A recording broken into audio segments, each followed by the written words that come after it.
Fala, fiel, chega mais, porque hoje o papo é sério, é quente, daquele jeito que só quem respira Corinthians entende.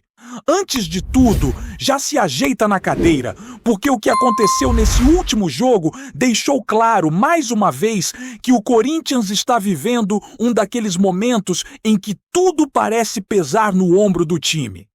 A gente volta aqui para trazer notícia, opinião e, acima de tudo, a verdade nua e crua sobre o que está rolando no Todo-Poderoso.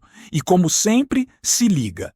Se ainda não deixou o like, já mete o dedo aí, porque esse tipo de conteúdo merece rodar para toda a nação. E vamos direto ao ponto. Porque o sentimento geral é simples. Às vezes, é melhor ter um jogador limitado, mas que deixa a vida em campo, do que um craque Nutella, que até sabe jogar, mas não aguenta a pressão, não corre, não compete, se esconde atrás da primeira dificuldade. E esse contraste ficou explícito demais no jogo. O Corinthians até entrou organizado, com padrão, com ideia, com estrutura. Não foi falta de tática, não foi falta de trabalho do técnico. O problema, fiel, é que falta qualidade, falta perna, falta jogador capaz de executar aquilo que a cabeça imagina. O Corinthians é um time cansado, e esse é o ponto principal.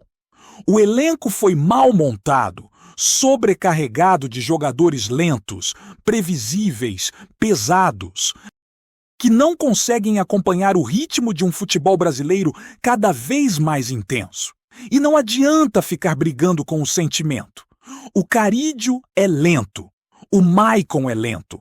Vários ali têm a mesma característica: ritmo baixo, pouca explosão, pouca força física. E quando você olha para os jovens, que teoricamente deveriam trazer aquele gás extra, o impacto físico também não aparece. O Breno Bidon é talentoso, mas tem sono no estilo. É mole, é suave demais. É como se todo mundo estivesse jogando em uma marcha acima da dele. E isso pesa demais quando o adversário vem mordendo. Eu já tinha falado isso no intervalo. O Corinthians cansou no fim do primeiro tempo. Você via nas pernas, no rosto, no posicionamento. Era questão de tempo. Eu escrevi isso e repito aqui. O segundo tempo dependeria totalmente do físico. Se o Corinthians aguentasse, segurava o resultado. Se não, tomava pressão. E foi exatamente assim, sem tirar nem pôr. O time voltou apagado, sem intensidade, sem explosão. Morto. Era como se alguém tivesse apertado o botão de energia e deixado zerado. E no meio disso, vem aquilo que já falamos aqui dezenas de vezes. Toda vez que o Corinthians mexe, o time piora. Mas dessa vez, olha só, num pequeno milagre, as mudanças do Dorival até deram um gás no time em determinado momento. Mas não foi suficiente. Quando o Botafogo equilibrou, quando apertou o ritmo, quando explorou o setor fraco da defesa, o estrago veio. E aí entra o Mateuzinho, que mais uma vez compromete. O lance do gol do Botafogo é clássico. Ele vai dar bote e perde. Se você vai dar o bote, você tem que ganhar. Se erra, abre um buraco do tamanho da marginal ali atrás. E foi isso que aconteceu. Ele sai, não consegue matar a jogada, não consegue fazer falta, não consegue nem atrapalhar o cara. A bola entra nas costas dele e sobra para o cuiabano, forte, rápido, com explosão, passar por cima do Dieguinho, que coitado, já estava exausto. O menino é bom, mas não tem como cobrar dele força de adulto quando o sistema inteiro está desmontado. E esse tipo de lance mostra o quão vulnerável é o elenco. Não tem sombra, não tem substituto à altura, não tem competição interna. O Corinthians tem um problema estrutural, físico e técnico. E aí, fiel, não adianta empurrar tudo para cima do técnico. E eu sei que tem gente que já chega nervosa, querendo demissão, crise, tempestade. Mas olha o vídeo até o fim. Quem pede a cabeça do Dorival agora está reagindo com emoção, não com análise. A falha não é tática. A falha é técnica. Quem errou os botes? Quem furou a bola dentro da área? Quem não acompanhou? Quem perdeu o duelo individual não foi o Dorival. E aí entra uma questão importante: autoridade. O caso Martins vai ser decisivo para entender até onde o Dorival consegue bancar as decisões dele. Se o jogador voltar como titular, tendo feito o que fez, vai pegar mal. Vai pegar muito mal. Vai mostrar que a parte política, a pressão interna, está maior do que a própria convicção. E aí, sim, a gente vai ter discussão séria sobre comando. Mas dentro de campo, hoje, o Corinthians não perde por desenho tático. Perde porque erra fundamento básico. Perde porque jogador profissional não consegue acertar chute em bola vindo limpa. Perde porque lateral não marca. Perde porque meio-campo não tem pegada. Perde porque atacante fura. É duro falar, mas enquanto muita gente sonha, a realidade é outra. O time está preso em si próprio. Entre lampejos e apagões, entre juventude sem força e veterano sem pulmão. E no meio disso, a torcida fica esperando milagre. Quando na verdade falta o básico, qualidade e intensidade. E por isso que a Fiel se irrita, se revolta, cobra, grita. Porque enxerga que o Corinthians poderia estar lá na frente se tivesse um elenco montado com critério. O trabalho do técnico segura as pontas, impede o caos completo, mantém o time respirando, mas não faz jogador ruim virar bom. E enquanto isso não mudar, enquanto o padrão continuar sendo esse elenco pesado, arrastado e sem explosão, todo jogo grande vai ser sofrimento. E a gente volta aqui para falar exatamente o que aconteceu, sem filtro, sem passar pano, sem historinha. Porque a verdade é dura, mas precisa ser dita. E olha só, Fiel. Se engana quem pensa que é só questão de colocar nome na escalação. O problema vai muito além. O Corinthians não é apenas lento, é previsível, é facilmente lido pelo adversário. Quando o time entra em campo, você já sabe, lateral vai subir, meia vai tentar drible, atacante vai procurar tabela curta. E os adversários, especialmente times com jogadores rápidos e agressivos, percebem isso e exploram sem dó. O primeiro gol do Botafogo não é coincidência, não é azar. É resultado direto de um time que não consegue reagir fisicamente, que não consegue fechar buraco, que não consegue impor presença. E quando o Mateuzinho vai dar o bote e falha, tudo se desenha. Espaço aberto, bola nas costas, oportunidade para o adversário. É repetitivo. E a cada jogo isso fica mais evidente. E aí você olha para o Dieguinho, que é jovem, esforçado, mas não tem corpo nem físico para cobrir, para segurar a jogada. Ele é como se fosse um coadjuvante tentando salvar um protagonista que simplesmente não aparece. E o time todo sente. O meio-campo, que deveria ser pulmão e proteção, não dá conta. Os jovens talentos, que poderiam trazer velocidade e criatividade, acabam se perdendo, porque o ritmo do jogo é cruel. É intenso demais para quem não está preparado. É um time feito para enganar visualmente, mas não para suportar a intensidade do jogo real. E aí entra a questão da autoridade do técnico. O Dorival Júnior tem experiência, sabe trabalhar taticamente, mas mesmo ele encontra limites claros. Ele mexe tarde, ele tenta corrigir erros, mas a limitação física e técnica do elenco impede que qualquer ajuste funcione plenamente. O caso Martins vai ser definitivo para medir se ele consegue realmente impor disciplina ou se será engolido pelo peso do elenco. porque não adianta técnica, não adianta inteligência tática se o jogador não tem condição de executar. E quando o elenco inteiro compartilha essa limitação, a pressão sobre o treinador aumenta, porque todo erro é amplificado. E enquanto isso, no campo, os detalhes fazem a diferença. O Rodrigo Garro, por exemplo, é talentoso, mas mimado. Ele brilha em lampejos, mas se esconde na maior parte do jogo. Se não fosse a entrada do Vitinho, o Corinthians não teria conseguido recuperar nada. E o Vitinho, mesmo sem ser craque, demonstra esforço, entrega, vontade de jogar. E faz mais do que jogadores supostamente melhores que estão no campo. Isso deixa claro a diferença entre talento natural e comprometimento. O talento sem força de vontade não adianta. E o esforço, mesmo sem técnica refinada, pode mudar o jogo. O Corinthians só consegue equilibrar a partida quando jogadores que se comprometem entram. O Garro e outros que se acham criam mais problemas do que soluções. Eles não correm, não marcam, não decidem e ainda recebem a braçadeira de capitão como se fossem intocáveis. É um absurdo, fiel. E enquanto isso, a torcida se frustra porque vê potencial, vê lampejos, mas não vê consistência. O time poderia estar muito à frente se tivesse jogadores focados, comprometidos e capazes de cumprir suas funções físicas e técnicas.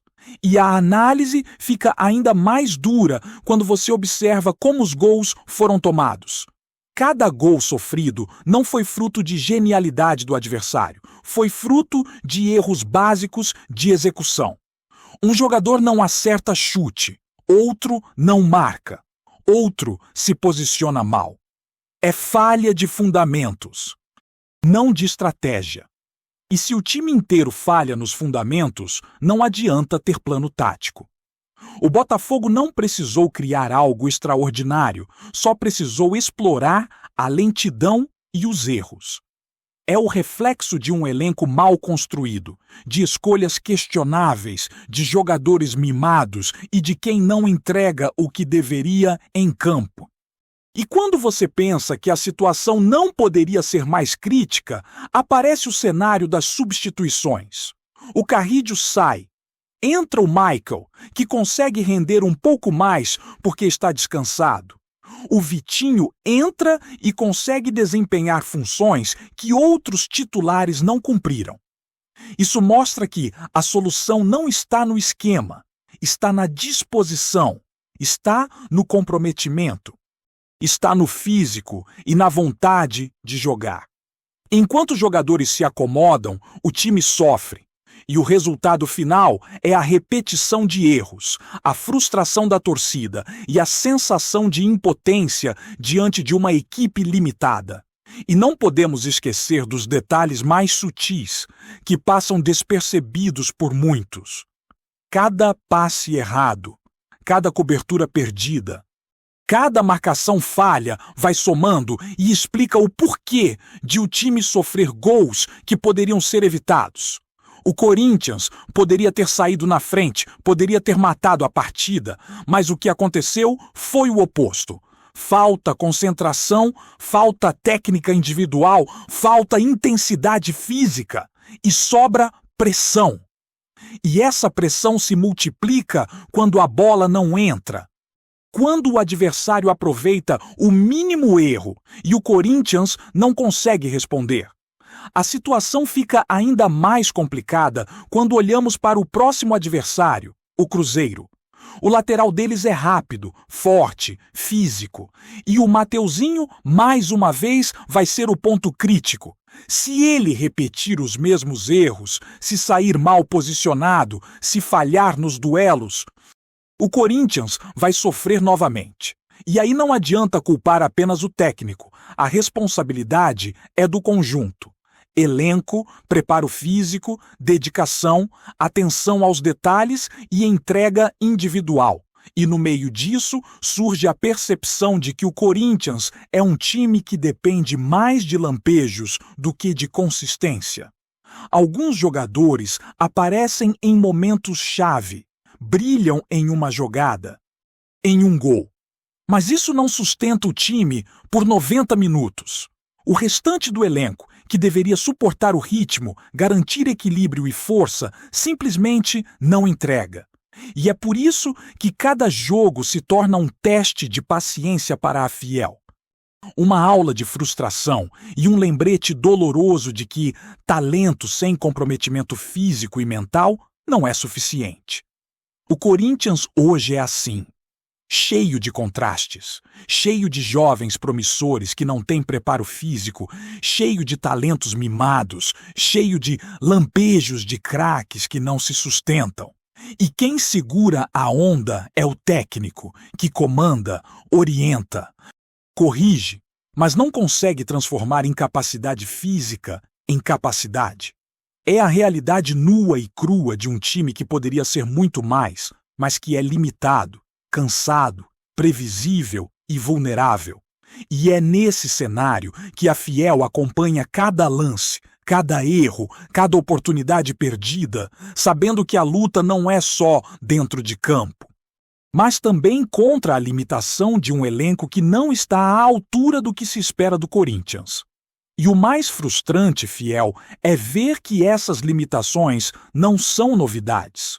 O time do Corinthians, na maioria das partidas, demonstra os mesmos problemas: lentidão, falhas de marcação, decisões técnicas questionáveis e dificuldade de manter intensidade até o apito final. Cada erro se repete como se fosse um padrão, e o torcedor fica naquela tensão constante, esperando que algo mude, mas sabendo que, na prática, o problema está enraizado no elenco, na forma como foi montado e nas escolhas equivocadas que se arrastam há meses. Não é falta de vontade, não é falta de esforço isolado, mas é a soma de detalhes que formam um quadro preocupante e que precisa de atenção urgente. E mesmo diante de tudo isso, há quem ainda tente justificar falhas individuais ou resultados ruins como se fossem meros acidentes de percurso. Mas não são. Cada gol sofrido, cada jogada mal executada, cada bola perdida no meio-campo evidencia a fragilidade física e técnica do time. E quando os jovens tentam suprir essas lacunas, muitas vezes se expõem, se desgastam e não conseguem manter o ritmo. É um efeito cascata. Um jogador falha, outro tenta cobrir, o terceiro não consegue acompanhar. E no fim, quem paga é o Corinthians inteiro, que acaba se tornando vulnerável a qualquer adversário minimamente organizado e eficiente. Antes de prosseguirmos, te pedimos que deixe seu like e já se inscreva no canal para não perder nenhuma novidade exclusiva do Corinthians. Continuando, o mundo do futebol vive um verdadeiro frenesi nos bastidores. E os olhos de torcedores e especialistas estão voltados para uma possível reviravolta que pode mudar o cenário do campeonato nacional. Circulam rumores cada vez mais insistentes de que a CBF teria decidido devolver pontos ao Corinthians, um movimento que deixaria o time paulista à beira de um feito histórico. A tão sonhada vaga na Libertadores, se confirmada, a decisão seria capaz de mexer com todas as tabelas e previsões, provocando reações calorosas dentro e fora das quatro linhas. Nos corredores do futebol, a notícia tem sido tratada como confidencial, mas a intensidade do burburinho não deixa dúvidas de que algo grande está acontecendo. Analistas e comentaristas discutem sobre os impactos dessa devolução. A posição do Corinthians no campeonato ganharia um fôlego extra e rivais diretos já se movimentam, temendo mudanças drásticas nas chances de classificação para o torneio continental. Dentro do clube, a expectativa é palpável e fontes próximas afirmam que a diretoria está em estado de alerta. monitorando cada passo da CBF e preparando estratégias para aproveitar a possível oportunidade. Os torcedores, por sua vez, não escondem o entusiasmo. Nas redes sociais, perfis dedicados ao clube já exploram cenários hipotéticos, projetando jogos decisivos e comemorando a perspectiva de retornar a uma competição internacional que há tempos desperta paixão. Ao mesmo tempo, cresce o debate sobre os critérios que levariam a CBF a tomar essa decisão, levantando questões sobre regulamentos, recursos e precedentes que poderiam justificar tal devolução de pontos. Enquanto a polêmica se espalha, a atmosfera é de pura especulação. Alguns acreditam que a medida poderia ser apenas o primeiro passo de uma série de ajustes no campeonato, enquanto outros veem a possibilidade como um presente raro, capaz de impulsionar o Corinthians para um patamar que muitos julgavam distante. Seja como for, uma coisa é certa: o burburinho não vai parar tão cedo, e cada movimento da entidade máxima do futebol brasileiro é agora analisado com lupa. Entre conversas em mesas de bar, grupos de torcedores e bastidores de estúdios esportivos, todos esperam pela confirmação oficial que, quando vier, promete incendiar ainda mais a temporada. Apresentamos as últimas notícias do Corinthians diariamente.